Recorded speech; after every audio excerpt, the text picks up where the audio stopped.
Hi ladies and gentlemen, this is going to be the last video for the last of the digital labs that you had to do Monday through Wednesday. Again, the next one will be posted on Friday, and the information from the first three will help you with that. So here we are again. This one is the interactivity that is the wetland restoration. It comes with a worksheet. When you open it up, the worksheet is here, and of course the digital lab, which is here, which I explained in the other video. In this worksheet, you're going to be making sure that after you read through the keys and get the information that you're looking for, that you can restore the damaged wetlands, because that is the goal of the entire digital activity. So read through the information so that you can answer these questions. Some of this is literally information pulled directly from it. Then it's going to ask you to record some initial information so that you can explain how the 5 indicators are represented in the virtual wetland. You're going to use this page to record your observations of different restoration techniques.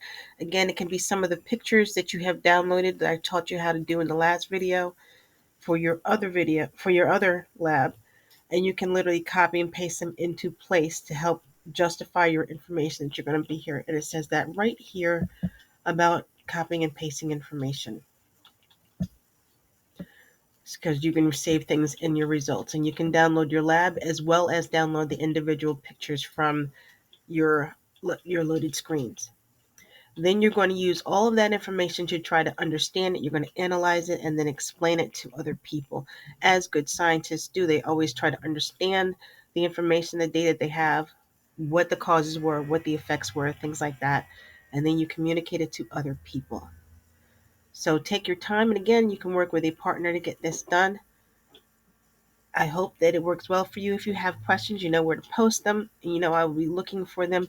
I'm hoping these videos have helped you guys better understand how to use the worksheets with the actual labs so that you can better understand what's going on and why they have you clicking on things and why they have those keys there. Don't forget to re-upload any pictures that you did or re-upload the Cami back to the assignments, either the wetland restoration or the designing rainwater, or if you had a Cami for your distribution. There's no Cami for distribution of water. But for the designing rainwater capture system and for the wetland restoration, there are Camis. Don't forget to upload them back to the assignment so you can get your full credit. Good luck. Have fun.